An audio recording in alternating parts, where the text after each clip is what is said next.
Imagina un mundo donde científicos con bata blanca, en laboratorios universitarios, convertían ordenadores gigantes como el plato en los primeros videojuegos tridimensionales. Ahora, avancemos unos años. Luces de neón, monedas sonando en recreativas llenas de humo y frente a ti, un tanque vectorial sobre un fondo negro listo para la batalla. ¿Qué pasó entre medias? ¿Cómo Atari pasó de ser una pequeña empresa experimental a dominar el mercado arcade con títulos que cautivaban multitudes? ¿Por qué hay un volcán escupiendo lava en mitad del desierto poligonal? En este vídeo vamos a descubrir secretos increíbles, conspiraciones matemáticas con la Mathbox, un radar futurista hecho con simple celofán rojo y hasta una misteriosa versión militar del juego que Atari prefería ocultar. Ajusta bien las correas del periscopio, porque estás a punto de entrar en el épico campo de batalla del primer gran videojuego 3D de la historia. ¡Que empiece la acción! Cuando Nolan Bushnell descubrió Spacewar, en la sala de ordenadores de la Universidad de Utah, quedó fascinado por este juego creado por estudiantes del MIT, que ponía frente a frente a dos naves espaciales combatiendo en tiempo real. Inmediatamente se obsesionó por llevar aquella locura interactiva al público general y, sobre todo, cobrar monedas por jugarla. Junto a su compañero de Ampex, Ted Dabney, Bushnell creó en 1971 la pequeña empresa Seedguy Engineering. En un modesto taller comenzaron a trabajar en Computer Space, la primera máquina recreativa comercial de videojuegos, que parecía más una pieza sacada del set de una película de ciencia ficción. Un mueble curvado de fibra de vidrio brillante, disponible en colores vivos como verde metálico o azul eléctrico, con una pantalla monocroma incrustada en el centro. Por dentro, sin embargo, era pura ingeniería artesanal, nada de microprocesadores, solo una compleja red de circuitos lógicos diseñados y cableados manualmente. En pantalla, un derivado simplificado del juego original Spacewar, con gráficos vectoriales que enfrentaban al jugador contra dos platillos volantes controlados por una rudimentaria inteligencia artificial. La máquina resultó intrigante, pero demasiado compleja para la mayoría del público. El sistema de controles, que incluía botones para rotar la nave, acelerar y disparar, resultó algo confuso para la época. A pesar de eso, lograron vender alrededor de 1.300 unidades. Aunque modesta en comparación con los números habituales de un pinball, que eran los reyes del momento, fue suficiente para convencer a Bushnell y Dabney de algo crucial. El éxito comercial dependía de crear juegos más simples y accesibles, no en replicar exactamente los simuladores universitarios que tanto admiraban. Este aprendizaje se convirtió en la semilla que pronto haría nacer el fenómeno mundial de Atari. El siguiente paso importante llegó el 27 de junio de 1972, cuando la pequeña compañía se vio obligada a cambiar su nombre, ya que otra empresa en California lo había registrado previamente. Nolan Bushnell, aficionado al juego de mesa japonés conocido como Go, decidió utilizar una palabra de este juego, Atari. En el Go, Atari es un término que indica que una piedra o grupo de piedras está a punto de ser capturado por el rival, es decir, están en una situación de amenaza inminente. A Bushnell le encantó esta palabra, no solo por su significado directo en el juego, sino porque le evocaba una sensación de alerta, tensión y agresividad estratégica, exactamente la emoción y dinamismo que quería transmitir con su nueva empresa. Atari, pues, no solo es un nombre comercial atractivo, sino también una metáfora de la filosofía con la que Bushnell quería entrar en el mercado. Siempre un movimiento adelante, siempre a la ofensiva, siempre poniendo al rival, o en este caso al jugador, en situación de alerta. Poco después de fundar Atari, Bushnell y Dabney contrataron a un joven ingeniero llamado Alan Alcorn, inicialmente con la excusa de realizar una prueba técnica. Para evaluar sus habilidades, Bushnell le pidió a Alcorn crear una versión sencilla y mejorada del juego de tenis de mesa que había visto en la consola doméstica Magnavox Odyssey, diseñada por Ralph Baer. La intención original era solo un ejercicio de entrenamiento, una tarea sencilla para poner a prueba sus habilidades. Sin embargo, cuando Alcorn mostró su prototipo, llamado simplemente Pong, Bushnell y Dabney quedaron sorprendidos por lo intuitivo, divertido y adictivo que resultó. Rápidamente decidieron ponerlo a prueba con público general, instalando la primera máquina en un bar local llamado Andy's Cup Tavern, situado en Sunnyvale, California. Lo que ocurrió allí superó cualquier expectativa. La máquina tuvo tanto éxito que dejó de funcionar apenas una semana después de su instalación. ¿La razón? La gente había introducido tantas monedas en el juego que la caja interna, no diseñada para semejante volumen, literalmente rebosó y terminó bloqueando el mecanismo. En su primera noche, la máquina generó más de $30, una suma impresionante en monedas de 25 centavos, y los clientes hacían cola para probar aquel sencillo pero fascinante juego de tenis electrónico. Este episodio fue revelador para Atari, que comprendió rápidamente que el secreto para conquistar al público no estaba en gráficos sofisticados ni en largas instrucciones o manuales complejos, sino en ofrecer algo simple, inmediato y adictivo. Pong demostró que los videojuegos comerciales no se basaban en minutos o en horas, sino en segundos, donde cada instante debía enganchar al jugador y hacerlo querer otra partida más. Con este sencillo pero revolucionario concepto, Atari había encontrado el camino para llevar los videojuegos a las masas. Mientras tanto, el equipo de Cyan Engineering en Grass Valley empezó a investigar cómo llevar la experiencia arcade a las casas. De allí saldría Home Pong y la VCS Atari 2600, cuyo desarrollo fue tan caro que empujó a Bushnell a vender la compañía a Warner Communication por $28 millones en 1976. La inyección de capital permitió a Atari fichar ingenieros, montar una cadena de producción eficiente y crear un departamento de I+D que producía ideas a velocidad de vértigo, entre ellas la electrónica vectorial de Wendy Allen, inaugurada en Lunar Lander y convertida en fenómeno mundial con Asteroids en 1979. Asteroids vendió 55.000 máquinas y demostró que los gráficos vectoriales podían hipnotizar al público tanto o más que cualquier sprite. Con ese hardware vectorial rugiendo, el productor Morgan Hoff propuso resucitar el viejo juego Tank de 1974, pero visto desde dentro. Aquel primer Tank había sido un arcade sencillo pero tremendamente adictivo, en el que dos jugadores manejaban tanques vistos desde arriba, desplazándose por un laberinto lleno de obstáculos, intentando destruirse mutuamente con disparos rápidos y precisos. La propuesta de Hoff era revolucionaria: pasar de aquella vista cenital sencilla a una inmersiva perspectiva en primera persona, metiendo al jugador directamente dentro del tanque y ofreciendo una experiencia completamente nueva. Así, en menos de una década, Atari pasó de ser un dúo improvisando placas en un garaje a un gigante capaz de mezclar gráficos vectoriales, diseño industrial de vanguardia y un modelo de negocio que cambió para siempre la cultura del ocio electrónico. Verano del 79, Sunnyvale, California. El olor a soldadura y resina invade el laboratorio de Atari mientras las pantallas vectoriales parpadean con un intenso color verde. El calor es sofocante. Entre osciloscopios parpadeantes, cables enredados y placas de arcade llenas de chips aún calientes, el productor Morgan Hoff suelta una bomba que resuena entre las paredes del laboratorio. Queremos traer de vuelta al juego Tank, pero con una diferencia crucial. Esta vez será dentro del propio tanque. Tiene que sorprender al público tanto o más que Asteroid. El desafío lanzado no era poca cosa, ya que Asteroids había sido un éxito rotundo en los arcades, atrayendo a miles de jugadores con sus hipnóticos gráficos vectoriales. Justo a su lado, el programador Ed Rothberg, quien acababa de ganarse el respeto de la empresa tras programar Lunar Lander, otro éxito basado en gráficos vectoriales que simulaba un alunizaje, aceptó inmediatamente el desafío. Consciente del enorme reto, Rothberg se situó ante un verdadero rompecabezas tecnológico, enfrentándose a las limitaciones del hardware de principios de los 80.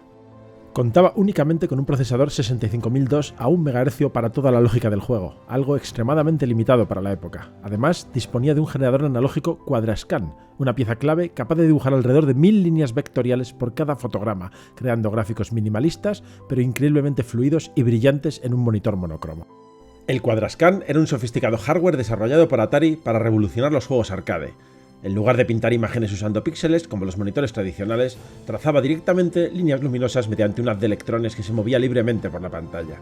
Este método proporcionaba gráficos definidos y movimientos excepcionalmente suaves, muy superiores a los típicos gráficos rasterizados de la época. Además, permitía controlar con precisión la intensidad del haz, logrando efectos visuales llamativos como líneas que se atenuaban con la distancia para simular profundidad y niebla. Gracias a esta tecnología, juegos como Asteroids y Lunar Lander habían conquistado las salas recreativas con imágenes vibrantes, brillantes y de alta resolución para su tiempo. Ahora, con Battlezone, Atari llevaría el Quadrascan aún más lejos, sumergiendo al jugador en un entorno tridimensional envolvente y jamás visto hasta entonces. Pero Rothberg tenía además un as bajo la manga, la innovadora y potente Mathbox. Este pequeño módulo estaba compuesto por 4 chips ALU AMD 2901, que trabajando en paralelo a 3 MHz actuaban como un coprocesador de 16 bits especialmente diseñado para cálculos matemáticos complejos. Con esta caja matemática podía acelerar enormemente los cálculos trigonométricos esenciales para la perspectiva tridimensional del juego, unas operaciones que al modesto procesador 6502 le llevarían hasta 20 veces más tiempo por sí solo. Esta combinación ingeniosa de hardware hizo posible crear, por primera vez en un arcade comercial, un auténtico mundo tridimensional que transportaba al jugador directamente al interior del campo de batalla. La ambición era alta, el reto monumental, pero Rothberg sabía que si lograba resolver aquel puzzle técnico, el resultado final podría cambiar para siempre el mundo del videojuego. Pero la magia exige sacrificios, y crear un mundo 3D creíble con hardware tan limitado obligó a Rothberg a tomar decisiones drásticas. El programador sabía que, si intentaba simular un terreno realista lleno de colinas, valles y elevaciones, el sistema colapsaría bajo la carga de cálculos trigonométricos. Cada pequeño cambio en la altura del terreno multiplicaba exponencialmente el número de operaciones matemáticas que la CPU debería realizar. Por eso, decidió simplificar radicalmente. Eliminó por completo cualquier variación de altura del terreno, nada de montículos, puentes ni elevaciones. En su lugar, diseñó un solo plano que se extendía infinitamente en todas direcciones. Gracias a este astuto recorte, logró transformar la compleja matriz de transformación 4x4, utilizada habitualmente en gráficos 3D, en una matriz mucho más ligera y manejable de 2x2.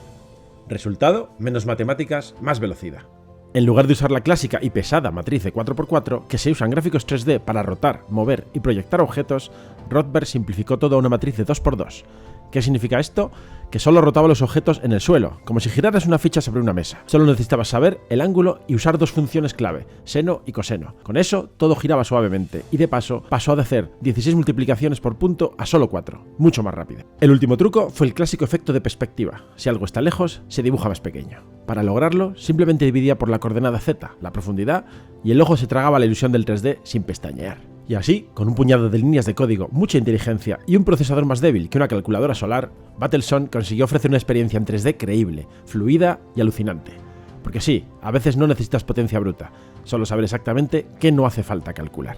Aún así, 4 multiplicaciones por docenas de vértices seguían siendo mucho para la CPU principal, de modo que Atari añadió la famosa Mathbox. 4 chips ALU 2901 trabajando en paralelo a 3 MHz que calculaban senos y cosenos como una calculadora dedicada y pasaban los resultados precocinados al 65002 y al generador vectorial. El ahorro fue brutal, sin aquella caja matemática la velocidad de dibujo habría caído en picado, unas 20 veces más lenta según los ingenieros. Ahora el procesador podía permitirse lujos como atenuar las líneas con la distancia para simular niebla, pintar un radar en la esquina superior y hasta dejar que Owen Rubin añadiera un volcán decorativo en el horizonte. El sistema, eso sí, pagaba su precio. Al usar un único punto de referencia para decidir qué se ve y qué no, un tanque podía desmaterializarse si su centro geométrico se salía del encuadre, dando lugar a los célebres enemigos fantasma. Pero el rato mereció la pena. Con menos trigonometría y más velocidad, Battlezone conseguía mover entre 20 y 30 objetos en pantalla a 30 sólidos fotogramas por segundo, algo que en 1980 nunca se había visto fuera de ningún laboratorio tecnológico. Ese corte quirúrgico de la matriz 4x4 a 2x2 fue en realidad el golpe maestro que transformó un experimento académico en un arcade rentable y con ello prendió la mecha del 3D en los salones recreativos. Roger Hector, encargado de darle forma al mundo vectorial, empezó con modelos bastante ambiciosos para la época. Los tanques enemigos tenían 26 vértices y alrededor de 40 segmentos, suficientes para que el generador Quadrascan se quedara sin aliento. Claro, comparado con los modelos 3D actuales que superan con facilidad cientos de miles o incluso millones de vértices por objeto, aquellos primeros tanques parecen un puñado de palillos pegados con cinta adhesiva. Cuando el contador de instrucciones demostró que semejante complicidad era inviable, Ed Robert se plantó ante la mesa de grafito y ordenó la dieta radical. Cada línea sobrante significaba un microsegundo extra que el haz del monitor debía recorrer, y eso se traducía en parpadeos y ralentización. El objetivo era mantener el juego por debajo de los 4000 vectores por cuadro, límite a partir del cual la imagen perdía fluidez. Tras una intensa sesión de recortes, los tanques bajaron a 16 vértices y 24 líneas. Las pirámides defensivas se quedaron apenas en 8 aristas, y los misiles, originalmente concebidos como flechas detalladas con alerones, acabaron siendo simples prismas de 6 líneas. Incluso los árboles, que originalmente formarían un bosque detallado, terminaron convertidos en cubos básicos para ahorrar trazo. Un minimalismo extremo, pero efectivo, muy lejos de las espectaculares ciudades y personajes que vemos hoy en día, pero absolutamente revolucionario para aquella época. Aún así, el motor necesitaba un salvavidas añadido. Si el centro geométrico de un objeto, el único par XZ que actuaba de referencia, se salía del campo visible, el juego dejaba de enviar ese modelo al generador. Era un clipping brutal y binario, dentro o fuera, sin zonas grises. El efecto colateral fue el ya comentado tanque fantasma. Un enemigo podía evaporarse justo ante el jugador si su punto central sobrepasaba la línea de la retícula. Los testeadores lo apodaron Peekaboo Bug y lo aceptaron como parte del encanto, porque reescribir el pipeline habría costado semanas de retraso. Morgan Hoff estaba obsesionado con una sola idea: que el jugador desapareciera completamente al sentarse en la cabina de Battlezone. Para lograrlo, diseñó una máquina que parecía un obelisco futurista, casi bélico, sacado directamente de una película de ciencia ficción. Dentro de la cabina, Atari utilizó una ingeniosa técnica visual para dar al jugador una sensación única de inmersión. La pantalla monocroma de 19 pulgadas no estaba colocada de manera vertical frente al jugador, como era lo habitual, sino horizontalmente, apuntando hacia arriba. Sobre ella se situaba estratégicamente un espejo especial llamado de primera superficie, cuya característica es reflejar la imagen con claridad máxima, sin dobles reflejos ni distorsiones. Este espejo capturó la imagen generada por el monitor y la desviaba en ángulo recto hacia adelante, directamente hacia un periscopio de plástico negro situado a la altura de los ojos del jugador. Este túnel visual tenía dos grandes ventajas. Por un lado, aumentaba considerablemente la sensación de profundidad y realismo, haciendo creer al jugador que estaba mirando realmente a través de una mirilla dentro de un tanque real. Por otro, aislaba completamente la pantalla del entorno exterior, bloqueando cualquier luz o distracción externa. Esto significaba que quien quisiera ver la acción desde fuera tenía que esforzarse mucho, ponerse de puntillas, inclinarse en posiciones incómodas y pelearse con otros curiosos. Por supuesto, esto no era casualidad. Atari sabía perfectamente que generar misterio alrededor de la máquina atraería más atención, haciendo que la gente formase colas solo para descubrir qué ocurría dentro de aquella recreativa. El sonido, programado por Alan McNeil, era un retumbar grave y profundo, producido por un único altavoz mono estratégicamente atornillado justo detrás del espejo. Gracias a esta ubicación, parecía que cada disparo, explosión o impacto provenía directamente desde el interior del campo de batalla. Para los controles, Atari tiró de ingenio. No crearon mandos desde cero, sino que reutilizaron las palancas metálicas sobrantes del juego Sprint 2, una máquina arcade de conducción. Eso sí, debieron acortarlas unos centímetros para evitar que golpearan el espejo interno y las protegieron con robustos fuelles de neopreno para protegerlas del polvo y resistir el uso intensivo, y a veces algo salvaje, de los adolescentes. De hecho, tras apenas un mes de pruebas internas, ya estaban visiblemente mordidas por el entusiasmo de los jugadores más apasionados. En la palanca derecha colocaron un gran botón de disparo industrial iluminado, con un clic potente diseñado específicamente para transmitir al jugador la sensación de que accionaba un auténtico cañón. El radar, otra de esas pequeñas genialidades improvisadas de Atari, se creó con una solución casi casera. Colocaron una simple tira de celofán rojo translúcido sobre la parte superior del monitor. Las líneas vectoriales verdes, al atravesar ese celofán, daban la impresión de ser rojas y generaban un efecto visual que parecía tecnología puntera. De hecho, en la feria AMOA de Chicago de 1980, varios competidores intrigados por cómo Atari había logrado un radar en color desmontaron secretamente la cabina. La sorpresa fue total al descubrir que no era más que una cinta adhesiva roja pegada en la pantalla. Durante los 15 meses que duró la producción, desde la primera línea de código hasta el montaje de la primera serie, surgieron anécdotas memorables. Por ejemplo, un lote completo de cabinas salió de la fábrica con 2 agujeros laterales, culpa de un despiste en la fresadora CNC. Jeff Margolin, en lugar de desecharlas como quería la dirección financiera, sugirió con humor tapar aquellos agujeros con placas metálicas y vender las máquinas como una versión ventilada. Otro problema inesperado fue que los potenciómetros de brillo iniciales no resistían la intensidad gráfica del volcán, lo que obligó a que el equipo pasara un sábado completo soldando resistencias en serie para evitar que el fósforo del monitor se quemara. Precisamente, hablando de ese volcán, ahora legendario, fue un capricho del diseñador Owen Rubin, conocido en Atari por esconder pequeños huevos de Pascua. Un día, aburrido del paisaje plano del juego, decidió animar un volcán que expulsaba lava vectorial cada 30 fotogramas. Rubin argumentó que sobraban ciclos en la ROM y la animación de apenas 32 bytes de código dio un toque especial e inolvidable al horizonte del juego. Cada explosión del volcán dejaba una marca momentánea en el fósforo verde de la pantalla, lo que los técnicos bautizaron como Lava Burn-In y que usaban incluso como un test rápido de calibración. Cuando Battlezone finalmente llegó a las salas recreativas en noviembre de 1980, el éxito fue rotundo e inmediato. Durante las pruebas internas, algunas máquinas recaudaban más de $200 diarios en monedas, dejando claro al departamento de marketing que tenían un éxito asegurado. Atari lanzó unas 15.000 máquinas al mercado, mientras que Sega y Taito se encargaron rápidamente de llevarlas a los abarrotados salones japoneses. Pero el impacto de Battlezone no se limitó solo a los salones arcade. Una mañana, mientras el equipo de Atari trabajaba en Sunnyvale, un contratista militar del ejército de los Estados Unidos entró al vestíbulo principal de la empresa y se quedó asombrado ante la máquina que veía frente a él. Tras probar el juego y experimentar personalmente aquella simulación tan envolvente, exclamó sorprendido: «Esto es justo lo que necesitamos para entrenar a nuestros artilleros del vehículo de combate Bradley». La idea parecía perfecta desde el punto de vista militar, un simulador tridimensional que permitía practicar puntería, maniobras y estrategias en tiempo real sin necesidad de consumir municiones reales ni arriesgar vehículos caros. Sin embargo, cuando la propuesta llegó a oídos del principal desarrollador del juego, Ed Rothberg, la respuesta fue negativa. Ed afirmó que había entrado al mundo de los videojuegos para desarrollar aplicaciones interactivas y de puro entretenimiento, y nunca para colaborar con la empresa militar. Su negativa se mantuvo firme durante semanas. Sin embargo, las presiones internas crecieron. Los directivos de Atari vieron en la propuesta una oportunidad económica y de prestigio única. Colaborar con el ejército significaba contratos lucrativos y reconocimiento adicional para la empresa. Rothberg, atrapado entre sus valores personales y las exigencias corporativas, protagonizó un intenso pulso interno con la directiva. Finalmente, y no sin conflicto moral, aceptó encabezar el proyecto con la condición explícita de no volver a participar jamás en otro proyecto militar.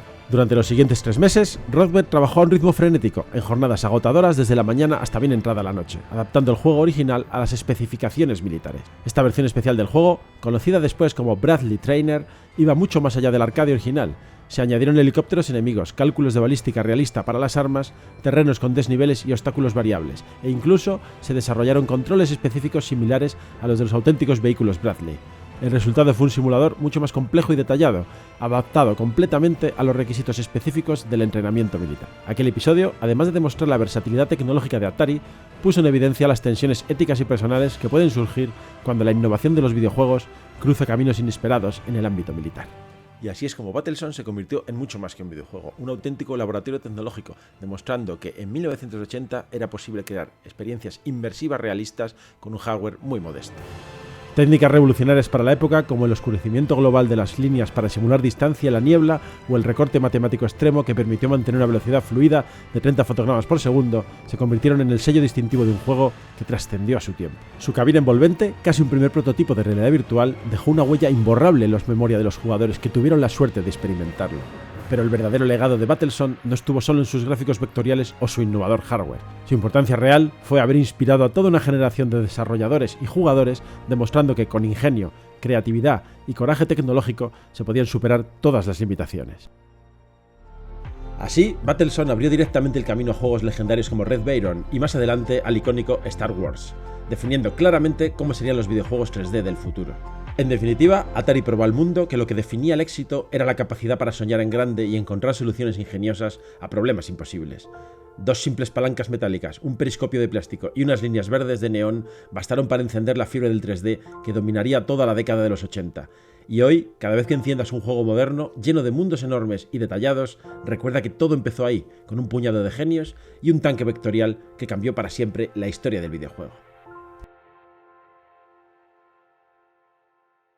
Y hemos llegado al final del vídeo de nuevo. Como veis, este segundo vídeo ha sido mucho más específico de un solo juego. He considerado que al ser algo tan icónico como Battlezone, el primer juego auténticamente comercial que llegó a todo el mundo y que demostró cómo el 3D es viable como medio de juego y para generar ingresos, algo muy importante también, me ha parecido interesante dedicarle todo un vídeo completo, incluyendo un poco la historia de Atari, que también es apasionante, en la cual, bueno, hemos pasado un poquito por encima, pero creo que también aporta bastante al contexto. Seguiremos en el próximo vídeo con otros juegos de estos primeros 5 años de los 80 que fueron bastante revolucionarios. Así que nada, nos vemos en el próximo vídeo. Hasta luego.